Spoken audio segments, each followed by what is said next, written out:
अस्सलाम वालेकुम स्टूडेंट्स। इस वीक की नेक्स्ट वीडियो में हम जो है जनरल प्रॉब्लम सॉल्वर की केस स्टडी शुरू करते हैं। केस स्टडी के लॉजिक और एल्गोरिदम डिस्कस करने से पहले थोड़ा सा हम इसका जनरल इंट्रोडक्शन जो है कर लेते हैं।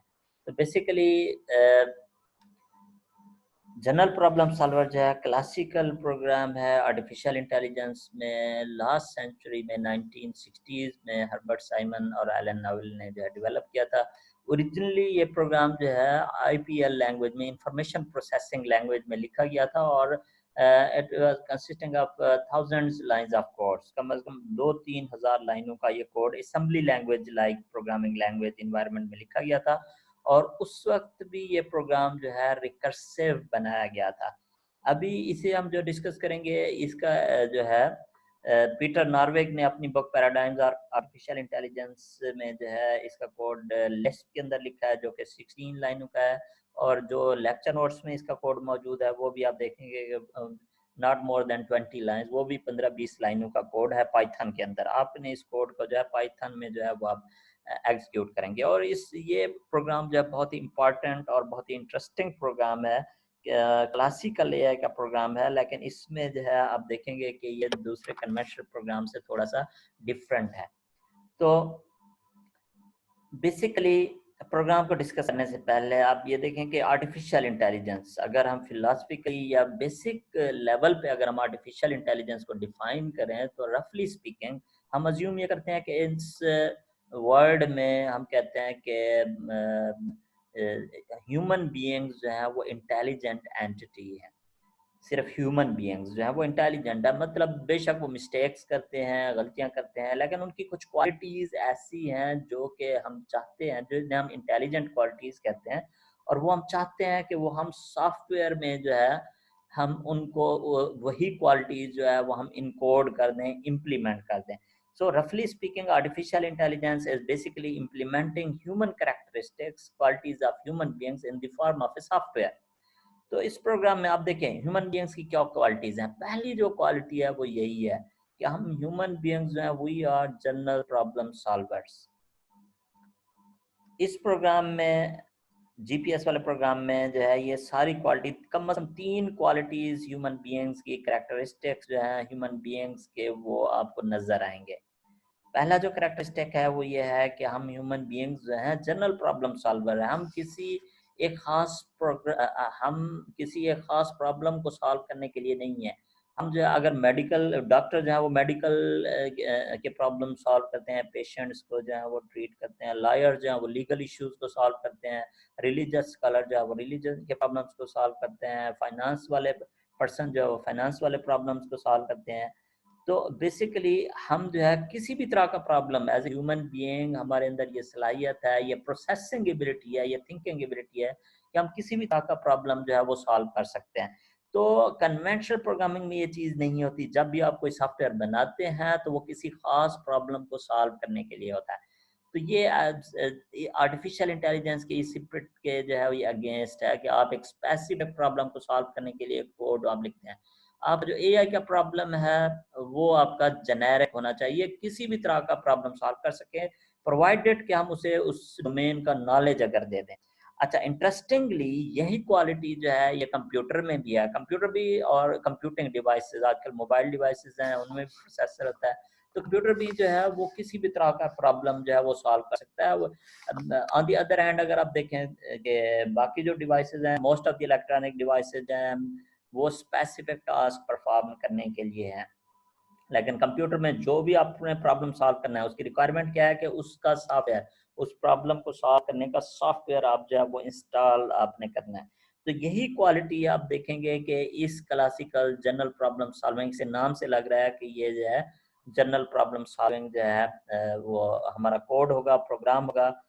तो यही क्वालिटी हमने जो है ये सॉफ्टवेयर में इम्प्लीमेंट करनी है कि वो किसी स्पेसिफिक प्रॉब्लम के लिए ना हो, बल्कि जो मर्जी प्रॉब्लम से दे दें, प्रोवाइडेड कि हम उससे नॉलेज भी उसके पास दें, नॉलेज भी उसके पास हो, तो तब वो उस प्रॉब्लम को सॉल्व कर लेगा। अगर नॉलेज नहीं होगा, जैसे हम ह्यूमन बीइंग्स के पास अगर किसी डोमेन का नॉलेज नहीं है, जितना मर्जी हम इंटेलिजेंट हो, हम उस प्रॉब्लम को जो है वो सॉल्व नहीं कर सकते। अच्छा जी, अब सेकंड जो करेक्टरिस्टिक है बेसिकली वो ये है कि functionality not at the time of manufacturing.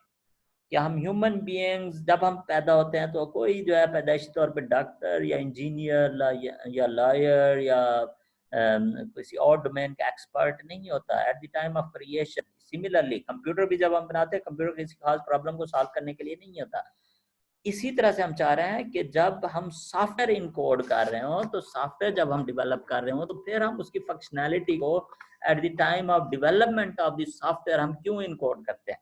तो ये एआई के सीक्रेट के अगेंस्ट है। एआई का जो सॉफ्टवेयर है वो एक जेनेरिक सॉफ्टवेयर होना चाहिए, और वो basically at the time of creation उसकी फंक्शनैलिटी जो है वो डिफाइन ना हो, बल्कि रन टाइम पे हम सॉफ्टवेयर की फंक्शनैलिटी को इन्हांस कर सकें। तो इट मीन्स देखिए, कन्वेंशनल प्रोग्रामिंग में ये चीज़ जो है अंडरस्टैंडेबल नहीं है कि जब आप प्रोग्राम क्या होता है, कोड होता है, और कोड क्या होता है, फंक्शनैलिटी होती है।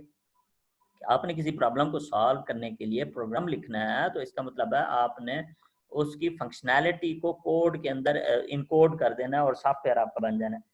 जबकि एआई के प्रोग्राम में या ह्यूमन बीइंग्स के पर्सपेक्टिव में आप देखें कि हमारे पास एक जनरल प्रोसेसिंग सॉफ्टवेयर, माइंड हमारा जनरल प्रोसेसिंग इसके पास एबिलिटी है।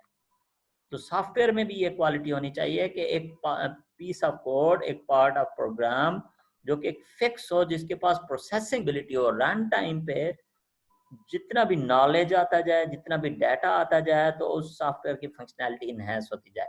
तो in other word, in simple words, separating functionality from code, code functionality जो है वो कोड की बजाय वो पार्ट ऑफ डाटा होनी चाहिए।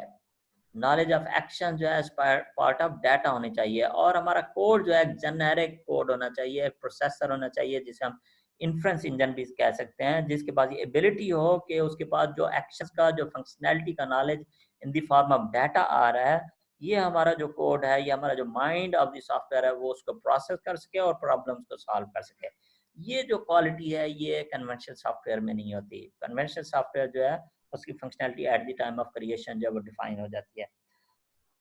एआई के सॉफ्टवेयर में कोड अलग होता है और फंक्शनैलिटी जो है वो एज पार्ट ऑफ डाटा होते हैं। वो फंक्शनैलिटी जो है वो इस तरह से प्रॉब्लम को सॉल्व करना है, वो as a part of knowledge या पार्ट ऑफ डाटा होता है, और वो अलहदा होता है कोड से। तो ये सेकंड क्वालिटी है जो कि ह्यूमन बीइंग्स की भी है, और एआई के प्रोग्राम्स में भी ये क्वालिटी होनी चाहिए। तीसरी जो क्वालिटी है वो ये है कि बेसिकली हम ह्यूमन बीइंग्स कोई भी गोल अचीव करना चाहें तो हम गोल की बैकवर्ड रीजनिंग हम कर सकते हैं। मींस एंड एनालिसिस, कि हम देखते हैं कि अभी एंड क्या, हमने क्या गोल जो है वो अचीव करना है, तो उसके मुताबिक हम देखते हैं अच्छा ये गोल अचीव करने के लिए हमें जो है ये चीज़ चाहिए होगी, अच्छा उस चीज़ को हासिल करने के लिए फिर हमें ये चीज़ चाहिए होगी, अच्छा ये काम करेंगे तो ये चीज़ मिल जाएगी, ये काम करेंगे। तो गोल्स के फिर बैकवर्ड रीजनिंग करने की हमारे पास जो है वो एबिलिटी होती है। और फिर हम देखते हैं कि हम क्या एक्शंस परफॉर्म करेंगे तो हमारी करंट स्टेट जो है वो चेंज होती जाएगी। तो बेसिकली हम ये बैकवर्ड एक तो रीजनिंग करते हैं कि एंड्स पे अगर हमने पहुंचना है तो उसके लिए क्या क्या हमने जो है मीन्स यूज करने हैं। हमारे पास नॉलेज ऑफ एक्शंस, एक्शंस को हम सोचते हैं, फिर हम सब गोल्स देखते हैं कि एक्शन को परफॉर्म करने के लिए क्या रिक्वायरमेंट्स हैं, तभी ये एक्शन परफॉर्म हो सकता है। और जब ये एक्शन परफॉर्म होगा तो फिर हमारी करंट स्टेट जो है वो किस तरह से जो है वो चेंज होगी, स्टेट में क्या चेंज आएगा। तो बेसिकली जीपीएस में भी ये हमारा नॉलेज का फॉर्मेट होगा कि जीपीएस के अंदर जो है हमारा जो नॉलेज ऑफ एक्शंस है उसके 4 पार्ट्स होंगे। एक एक्शन डिस्क्रिप्शन कि भाई ये काम करना है तब ये गोल आपका अचीव होगा, या ये सब गोल जो है वो अचीव होगा, और इस काम को करने के लिए प्री कंडीशंस क्या है, क्या क्या रिक्वायरमेंट है। अगर वो रिक्वायरमेंट फुलफिल हो रही होंगी तब ये एक्शन परफॉर्म होगा, और जब ये एक्शन परफॉर्म होगा तो क्या स्टेट में चेंज आएगा, और उस चेंज ऑफ स्टेट को हम जो है ऐड लिस्ट और डिलीट लिस्ट के जरिए, ऐड और डिलीट सिंबल्स के जरिए हमने जो है रिप्रेजेंट करते हैं कि ये चीज़ें स्टेट में ऐड हो जाएंगी और ये चीज़ें करंट स्टेट में जो है वो डिलीट हो जाएंगी। जब ये एक्शन परफॉर्म होगा स्टेट जो है वो चेंज होगी। तो बेसिकली जीपीएस जो है इसका जो एल्गोरिदम है ये बैकवर्ड रीजनिंग का है, और नेक्स्ट एग्जांपल्स में हम इस बैकवर्ड रीजनिंग को जो हम अंडरस्टैंड करेंगे। गोल से हम बैकवर्ड देखेंगे कि हम जो है सब गोल्स हमने अचीव करने हैं, फिर हर सब गोल एक और गोल के तौर पे होगा, फिर उसकी क्या प्री कंडीशंस हैं उनको अचीव करना है, और फिर सारे एक्शन जो है वो परफॉर्म होंगे और गोल जो फाइनल अचीव होगा। तो बेसिकली हमारे पीस ऑफ नॉलेज जो एक चंक ऑफ नॉलेज होगा जीपीएस में, उसका ये फॉर्मेट होगा, एक्शन, प्रीकॉन्स, ऐड और डिलीट। एक सिंपल एग्जांपल जो है नेक्स्ट स्लाइड में हम देखते हैं कि अब मैं कह रहा हूँ एक्शन को ऑफ और ऑपरेटर और एक्शन, सिंपल जीपीएस ऑपरेटर या एक्शन जो है या पीस ऑफ नॉलेज जो है, ये पाइथन के सिंटैक्स में एक डिक्शनरी आइटम, करली ब्रैकेट में हम डिक्शनरी आइटम जो है वो शो करते हैं, जो कि की वैल्यू पेयर्स होते हैं। ये की है, ये वैल्यू है। कि एक्शन डिस्क्रिप्शन है ये move block C on table. फर्ज करें हमारे पास एक ब्लॉक रखा हुआ है कहीं पे, हम उसे टेबल पे रखना चाह रहे हैं, तो ये हमारे पास एक्शन जो है परफॉर्म होगा। प्री कंडीशन ये है कि अगर ये ब्लॉक सी जो है किसी और ब्लॉक ए के ऊपर रखा हुआ है लेकिन सी जो है फ्री है फ्रॉम टॉप, तब हम इसको जो है वो मूव कर सकते हैं। ये इसकी प्री कंडीशन है। जब ये एक्शन परफॉर्म होगा, ये प्री कंडीशन ट्रू होगी, करंट स्टेट का हिस्सा होगी, तब ये एक्शन परफॉर्म होगा। तो फिर स्टेट में क्या चेंज आएगा, ब्लॉक सी जो है वो मूव होके टेबल पे आ जाएगा, ए से हट जाएगा। तो यहाँ पे हम लिख देंगे ब्लॉक सी ऑन टेबल, और जो ब्लॉक ए था अब वो फ्री हो गया, उसके ऊपर से ब्लॉक सी हट गया है। और स्टेट में क्या चेंज आएगा कि ब्लॉक सी ऑन ए, अब ये वाला सिंबल जो है ये अब वैलिड नहीं रहा, क्योंकि ब्लॉक हमने मूव कर दिया फ्रॉम ए टू टेबल। तो डिलीट ये दो एट्रीब्यूट्स, ये एक डिक्शनरी आइटम हमारा बन गया, की वैल्यू पेयर्स, ये पीस ऑफ नॉलेज बन गया या जीपीएस ऑपरेटर बन गया, जो कि की वैल्यू पेयर्स के जरिए, ये पाइथन के सिंटैक्स में हम लिखा हुआ है, की वैल्यू पेयर्स के जरिए जो है ये रिप्रेजेंटेड है। इसमें ये जो कीज के सिंबल्स हैं ये फिक्स्ड है, कोड में भी यही सिंबल यूज हो रहे हैं। एक्शन जो कि एक्शन डिस्क्रिप्शन को शो कर रहा है, प्री कंडीशन जो कि लिस्ट ऑफ मल्टीपल स्ट्रिंग्स है, ये आप देखें ये लिस्ट की स्क्वायर ब्रैकेट लगी हुई है, उसमें कामा सेपरेटेड जो है हमारे पास स्ट्रिंग्स हैं। अच्छा, डिक्शनरी के आइटम्स को एक्सेस करने के लिए अगर आपने इनकी वैल्यूज एक्सेस करनी हो तो सिंपली आप ऑपरेटर सिंबल के साथ स्क्वायर ब्रैकेट में आप उनका जो है की देंगे, तो ये आपको जो है ये वैल्यू दे देगा। और इसमें जो है डबल कोड की बजाय अगर आप सिंगल कोड यूज करना चाहें, आप प्री कॉन्स, मैं प्री कंडीशंस गेट करना चाह रहा हूँ इस आप वेरिएबल की, तो ये डिक्शनरी आइटम है, ये मुझे ये वाली लिस्ट है ये दे देगा। तो सिमिलरली अगर ये जो है मैं आप ऐड लिस्ट गेट करना चाह रहा हूँ तो ऐड लिस्ट भी ये मुझे दे देगा। सिंपल की वैल्यू पेयर्स आप की वजह से उनकी वैल्यूज को, जो चाहे वो सिंगल वैल्यू हो या लिस्ट ऑफ स्ट्रिंग्स हो, उसको आप एक्सेस करना चाहें। आप चाहें डिलीट का भी एक्सेस करना चाहें तो ये डिलीट भी एक्सेस हो जाएगा। आप चाहें तो मॉडिफाई करना चाहें कोई और अदर आइटम भी इसमें आप डिलीट लिस्ट में ऐड करना चाहें तो वो भी आप कर सकते हैं। अगर जीपीएस जो है रन टाइम पे इसे करेगा नहीं, लेकिन ये है कि डिक्शनरीज को आपने प्रीवियस जो इनिशियल लैब्स थी पाइथन प्रोग्रामिंग की उसमें आपने एग्जीक्यूट करके देखा होगा। तो नेक्स्ट वीडियो में हम जो है जीपीएस के एल्गोरिदम या लॉजिक समझने के लिए हम जो है एक बहुत ही सिंपल एग्जांपल जो है मूव एंड ब्लॉक प्रॉब्लम वाली जो है वो डिस्कस करेंगे। आप इन स्लाइड्स को दोबारा से देखना चाहें, डिस्कशन के ऊपर थोड़ा सा सोचें कि जो ह्यूमन की क्वालिटीज़ हैं वही हमने सॉफ्टवेयर में जो है वो इम्प्लीमेंट करनी है, यही एआई का कंसेप्ट है जी। ओके जी, best of luck, see you इंशाल्लाह इन दी नेक्स्ट वीडियो।